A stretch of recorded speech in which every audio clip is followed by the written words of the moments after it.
샬롬, 반갑습니다. 8월 21일 수요일 새벽 하나님께 올려드립니다. 함께 하나님 사랑의 찬양 부르십니다.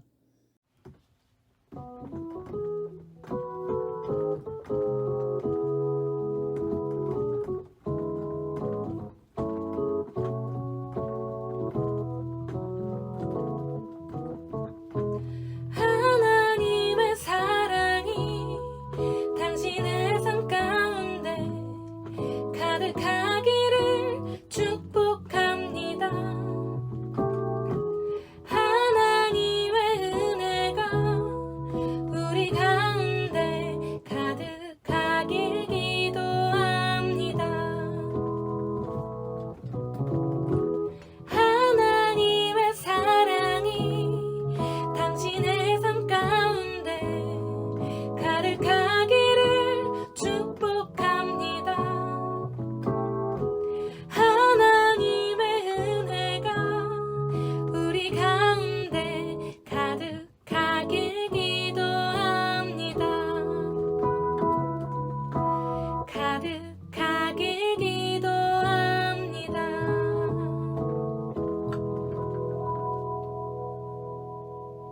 오늘 말씀은 에베소서 6장 21절에서 22절, 에베소서 6장 21절부터 22절까지입니다. 함께 읽겠습니다. 나의 사정 곧 내가 무엇을 하는지 너희에게도 알리려 하노니 사랑을 받은 형제요 주 안에서 진실한 일꾼인 두기고가 모든 일을 너희에게 알리리라. 우리 사정을 알리고 또 너희 마음을 위로하기 위하여 내가 특별히 그를 너희에게 보내었노라. 오늘의 기도 제목, 사랑받는 진실한 일꾼으로서 나누고 위로하게 하소서. 사랑받는 진실한 일꾼으로서 나누고 위로하게 하소서. 담대히 복음의 말씀을 전하도록 기도 부탁했던 바울 사도는 오늘 본문에서 소그룹의 나눔처럼 자신의 속사정을 진솔하게 나누고 있습니다. 다만 쇠사슬에 매인 몸이기에 직접 교우들을 만날 수 없지요. 그래서 두기고가 이 나눔을 대신해서 전합니다. 당연히 이 역할이 중요했을 것입니다. 골로새서 4장 7절에서 8절에서도 두기고가 나오고 있습니다. 골로새서 4장 7절에서 8절 화면 보시고 함께 읽겠습니다. 내 모든 사정은 두기고가 여러분에게 알려드릴 것입니다. 그는 주님 안에서 살아가는 형제요 신실한 일꾼이요 함께 종된 사람입니다. 내가 그를 여러분에게 보내는 것은 여러분이 우리의 사정을 알고 마음의 위로를 받게 하려는 것입니다. 본문 21절에서 바울 사도는 두기고에 대해서 이렇게 설명합니다. 먼저 사랑을 받은 형제라고 합니다. 골로새서 말씀과 동일하게 주 안에서가 있습니다. 주 안에서의 사랑을 받은 형제도 걸리고 진실한 일꾼도 걸립니다. 모두 주 안에서 이루어지는 일입니다. 친한데 악한 경우도 많습니다. 왜요? 예를 들어 강도들이 있다고, 강도단이 있다고 생각해 보십시다. 유능한 강도는 엄청 그 속에서 사랑을 받을 겁니다. 하지만 그것은 사랑받을수록 악한 일을 하는 것이요. 사랑을 받는다는 사실이 중요한 것이 아니라는 말씀입니다. 그러니까 두기고는 내 욕심만 채워주는 사람이 아니라는 것이지요. 세상적으로만 자라는 두기고가 아니라는 것입니다. 무엇보다 주님 안에서입니다. 주 안에서, 즉 주님의 사랑으로, 주님의 방법으로, 주님의 뜻대로 행하는 사람, 그래서 사랑받은 형제가 바로 두기고입니다. 청지기, 제자의 진정한 모습을 가지고 있는 것이지요. 둘째, 두기고는 진실한 일꾼입니다. 진실함은 신실함이고 충성되고 거짓 없음을 뜻합니다. 빛의 열매가 진실함입니다. 일꾼은 디아코노스입니다. 섬기는 자, 종이지요. 종이라는 신분의 가장 중요한 것이 피스토스, 진실함, 신실함입니다. 두기고는 가장 중요한 것을 주 안에서 갖추고 있는 사람이기에 믿을 만한 사람이었습니다. 이러한 두기고가 하는 일도 두 가지입니다. 21절과 22절에 반복되는 첫 번째 임무는 바울 사도의 일을 에베소 교우들에게 알리는 일입니다. 세 번이나 반복되고 있는 표현을 정리하면 이렇습니다. 나의 사정 곧 내가 무엇을 하는지 너희에게도 알리려 하노니 모든 일을 너희에게 알리리라. 우리 사정을 알리고. 각각 알린다라는 원어가 사실은 다릅니다. 다양한 단어를 사용하면서 알린다라는 사실 자체를 바울 사도는 강조하고 있는 것이지요. 알리는 내용은 바울 사도의 개인적인 소식들입니다. 물론 동역자들의 소식도 포함된 것으로 보입니다. 개인적인 상황을 알리는 것을 뭘 이렇게 강조하나 싶습니다. 이거 잘못하면 오지랖이 되고 더 잘못하면 뒷담화가 되는 거 아니겠습니까? 그런데 이렇게 개인적인 것을 솔직하게 알리는 것, 나누는 것이 참 중요합니다. 왜요? 이미 본문 앞에서 밝혔습니다. 쇠사슬의 메인 몸이지만 담대히 복음을 전할 수 있도록 기도해 달라고 중보 기도를 부탁했지요.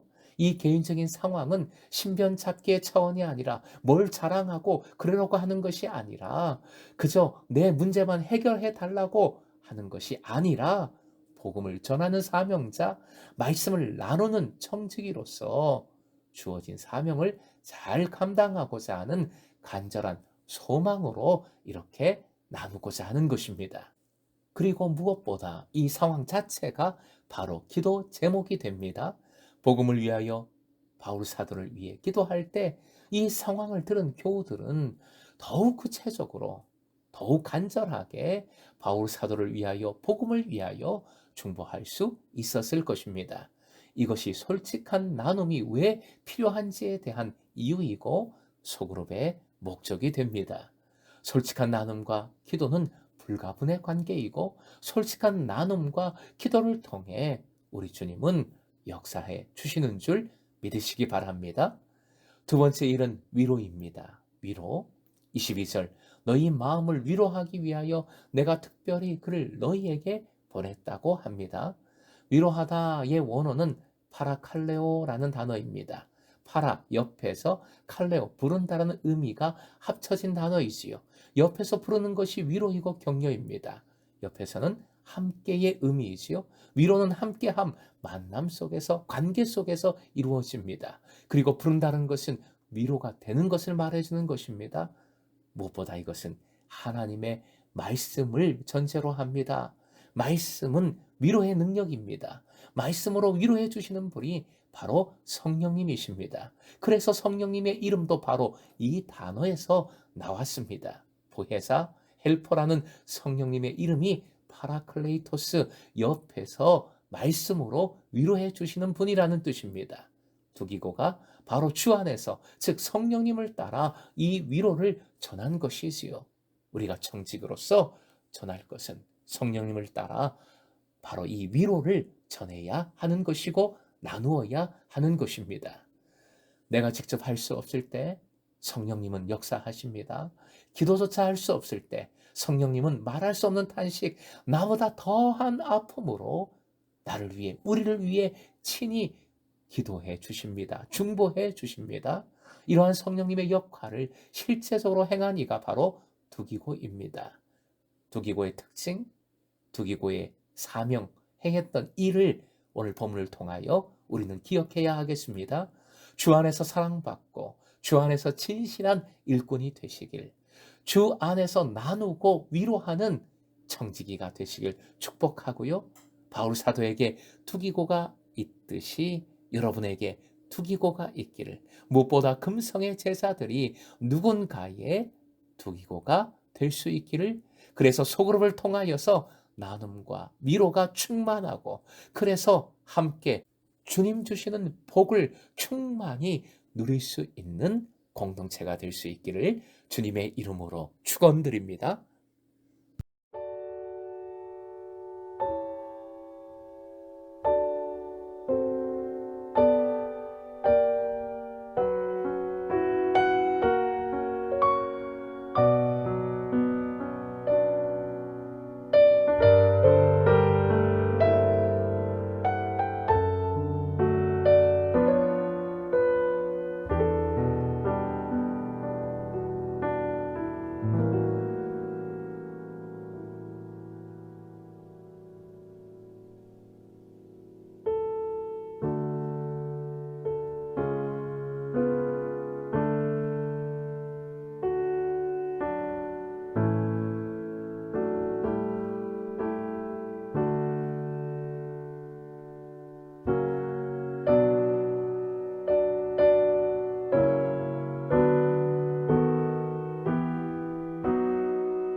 기도합니다.